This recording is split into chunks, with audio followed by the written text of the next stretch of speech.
Oh yeah. Wrong franchise.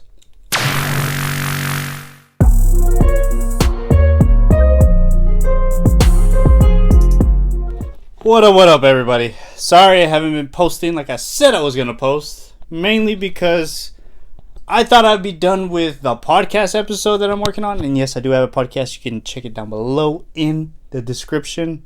And make sure you subscribe to that one. But anyways, yeah, I've been editing that. And let me tell you, anybody who's watching, who just real quick, if you're going to do a podcast, keep it under an hour. That's all I'm going to say. Anyways. He's the kind of guy that thinks perspective is important, and he thinks you have to have a viewpoint as a writer. It allows you a lens by which you can see the world and distill these things. But it still has to be escapism. And maybe that's just the thing that a lot of these modern writers aren't getting, especially if they don't love the material. If they've never been transported themselves, right, to that other world, then maybe they just lack the understanding of how to do that, or they lack the understanding of why that's so important, you know? I think that I totally agree with that statement. Totally 100% agree. Right now, being a fan of anything is kind of hard. This is why, in my personal opinion, this is my favorite. Just get it out of the bat, so that way the people that just want to know if it's good enough and they want to leave, it's my favorite Disney Plus show, easily. Mandalorian kind of messed it up with the last season, but this right here, dude, guys, let me just get the questions out of the way. Do you have to watch the old series to get this series? No. Mainly because I forgot some stuff and I've been watching some of the episodes here and there. Mainly because of what Bo DeMaio, and we'll get into that in a second. You don't have to watch the old series. They touch upon a few things. They're like, oh, you remember when this happened? Specifically at this time and this happened? I'm like, oh, okay. I mean, it's been a while. I mean, I haven't seen this since I was like, what? 4 years old, 5 years old, 6. I watched it when I was a kid, baby. Little bit of Marvel.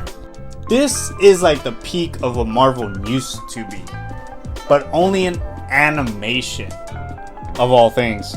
Like the fact that this was so, they paid so much homage to the comics. They got direct inspiration from like Life or Death, or we were able to get the Trial of Magneto. We were able to get Inferno.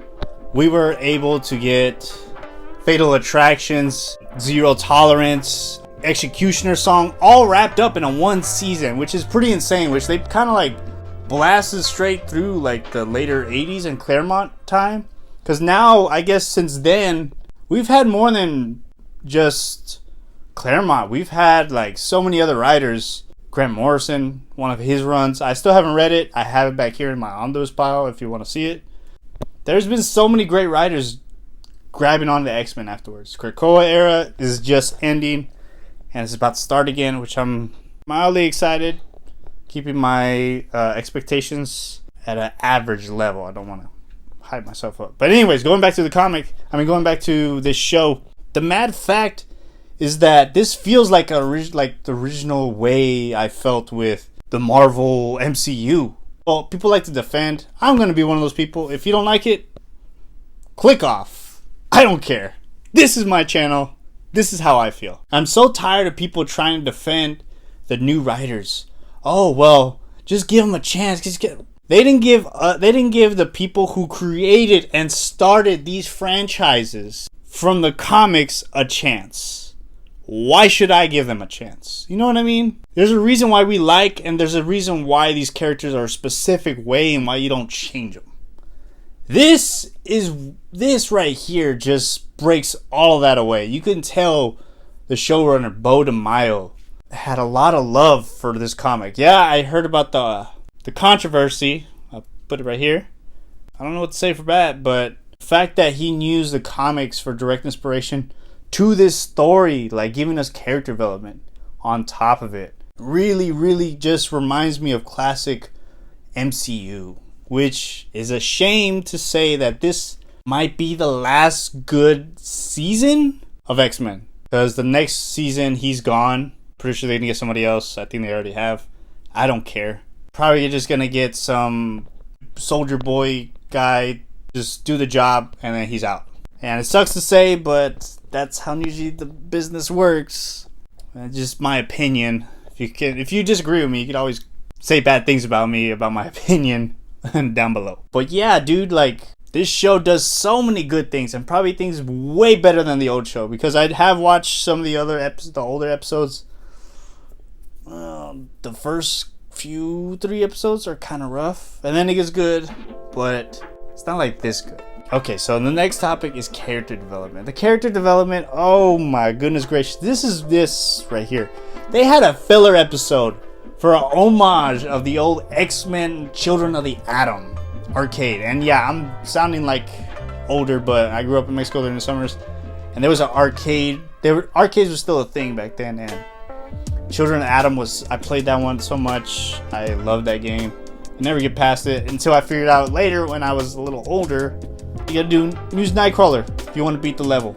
Anyways, they used one episode just to give character development to Julabee. Not just that, but like Julabee really messed up, Baston. Really messed him up, and people don't forget. Look up videos of what happens when you have a firework blow up in your face. Just saying. The fact that even a filler episode is not technically a filler episode. It's a character development episode for not just Julabee, but for Storm as well. For the girl Storm.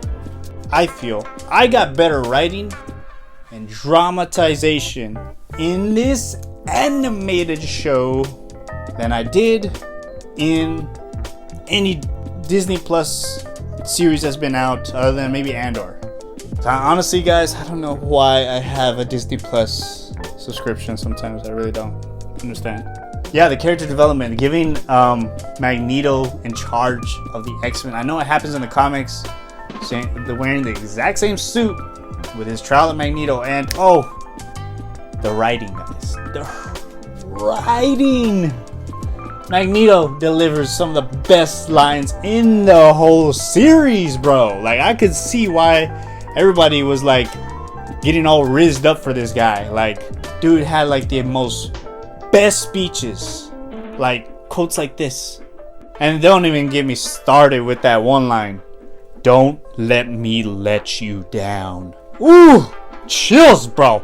Chills. I have it. Woo, man, the internet was on fire whenever this stuff was coming out. Oh, in that one episode. Woo. I'm not gonna lie, bro. Not gonna lie, guys.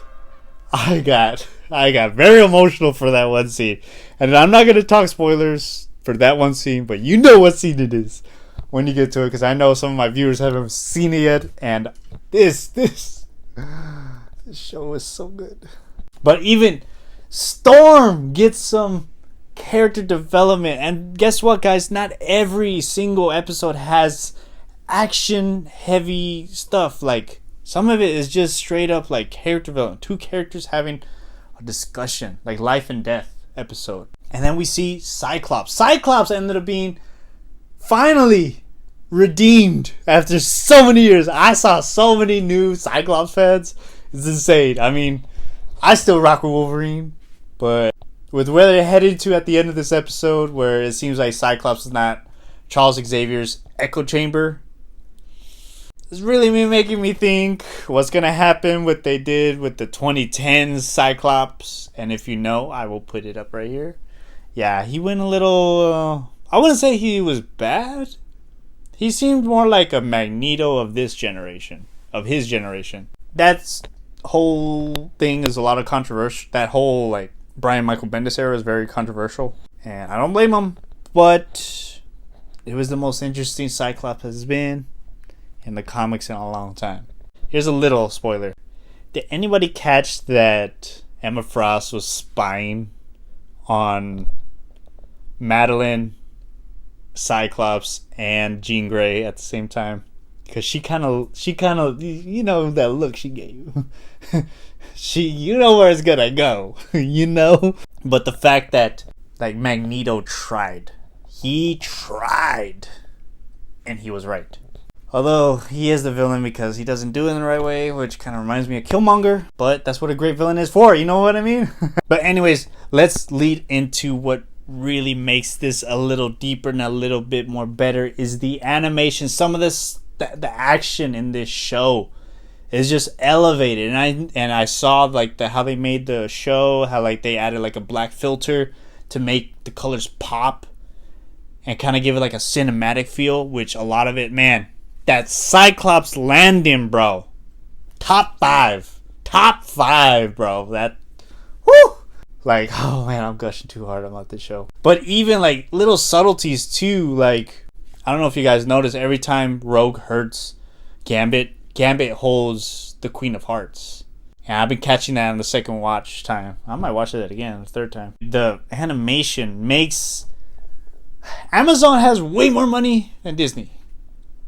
But why did Invincible had like a segment of one episode show why they do shortcuts when X-Men went out and did like the most over-the-top X-Men Marvel show possible? And I cannot wait for Marvel vs. Capcom. So be on the lookout, guys. Just a side note, if you're on my TikTok live and if TikTok goes down before that happens, on YouTube here, I will host some type of tournament for that Marvel vs. Capcom games. Yes, guys. Yes. And everybody's invited who's a subscriber. And remember, once I hit 500, I'm going to start giving stuff away. I'm going to give some of my comics away. So be on the lookout for that. When I hit 500 and 1,000. 1,000 is going to get like the nice stuff. That's when I hit 1,000 subscribers, guys. Not just that, but I'll be able to afford to send it to everyone, not just the United States, but Canada. I know there's this one guy, real cool guy, in Africa too, so you never know.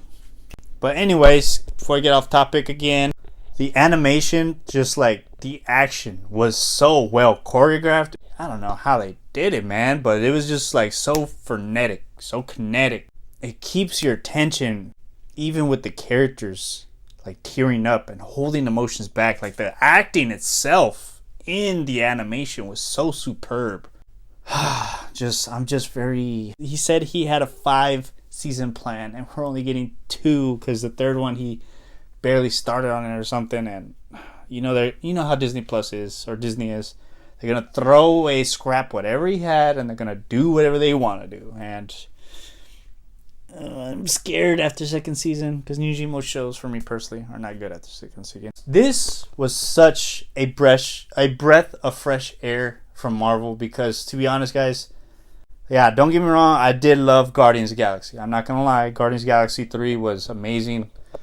Broke my heart, and Wakanda forever. I don't care what anybody thinks, which is weird because when the movie came out, everybody loved it, and now people are like mixed on it. Guys, make up your mind. Y'all are starting to sound like, oh, never mind, I'm not going there. From being a Marvel fan, because, like, guess what, guys? I was getting tired of watching old Marvel shows, old Marvel movies, and, like, now I want to go back. I started rewatching The Incredible Hulk. I mean, I miss some of this stuff. I wish they can redo the Incredible Hulk series. I would like Spectacular Spider-Man over the original animated series, because some of that this might be controversial, but the animated Spider-Man series didn't age well. Yeah, I said that. See, and that's another thing, like, getting back to what I was saying in the beginning, where the writers do whatever, directors, this is what they say. Yeah, candidly, we were not enormous comic fans. First thing I was told is don't read the comics.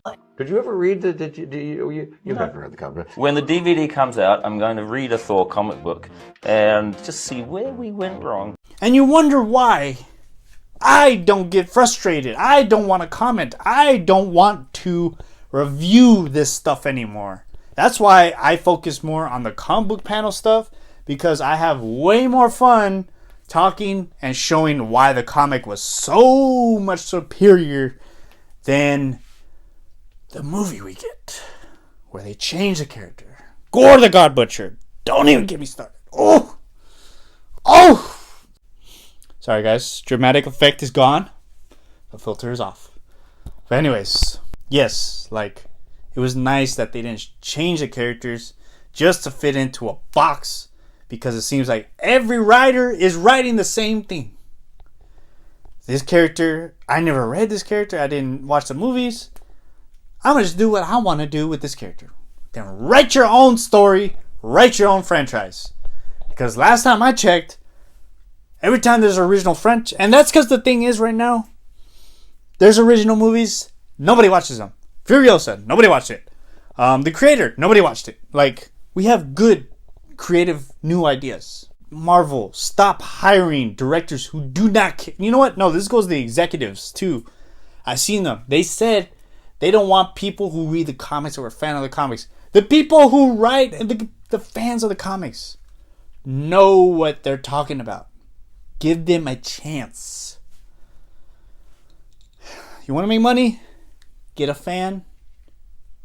Oversight the script before you go into production, and rush the production. Because, oh my goodness gracious, guys. MCU used to be cool. DC, I got my eyes on you. If you're good, you're good. If not, oh well. I still love movies. I still love comics. I'm still going to go to the movie theaters. Last time I checked, Rick Remender is doing Fear Agent. Maybe the indie titles are going to start getting some love in the animation world, which I would love and can't wait for. Even though Invincible was kind of like a solid 7 out of 10, but I'll take it. But I think my rant is over. So, I'm going to have to give this a review, guys. I'm going to have to give this a rating. And this is going with the rare on my channel. A 10 out of 10, a 5 out of 5. It's 5 of 5. Oh, they not like this show. They not like this show. Oh, man, dude. I absolutely love this show from beginning to end. Maybe it's nostalgia, but then nostalgia kind of wore out after the whole first 2 episodes. And then I was completely invested because I don't know if y'all saw the video where I was one of the people who were like, I don't know about the animation. The animation won me over. The writing. Ooh. Those Magneto speeches. Just, ooh. The homage to the Marvel comics, like stuff that actually built the foundation that they're actually sitting on. Loved it. Will they keep that in the next episode? Next season? Who knows? 3rd season? I doubt it because I just lost a lot of faith in MCU. I feel like Kevin Feige is kind of like, it seems like he kind of like walked away. It's no longer his baby. That's what it feels like. There's no more passion behind these projects. What can you do? You know what I mean? DC's time to shine, then okay. If it's not, the superheroes fade out. We get a good superhero movie every now and then. I'm down for it. I always love superhero movies. Just a little burned out right now. But this show revitalized my energy for it, man.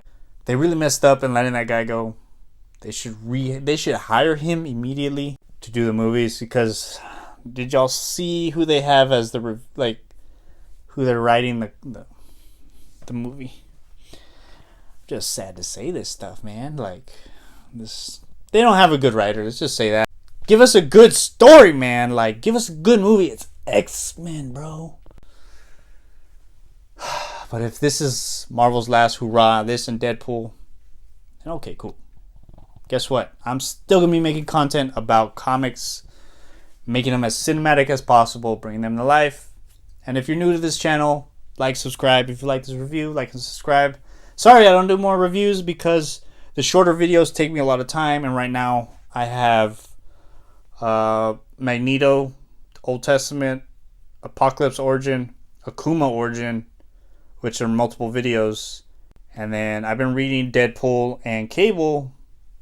It's mainly a Cable book, and then the 4th one is gonna be I'm gonna do Star Wars, The Battle for Jabin. I heard that comic is amazing. I haven't read it yet, but I'm super excited, super stacked. I'm going to have another special guest, Star Wars Architect. So be on the lookout for that, guys. And to my fellow content creators, don't give up, guys. It's a long journey, but it's definitely worth it. Don't burn yourself out like the way I did because it's hard getting back on the horse. And don't get off the horse. Many blessings to y'all. Remember, Jesus Christ is King. And I'm out, guys.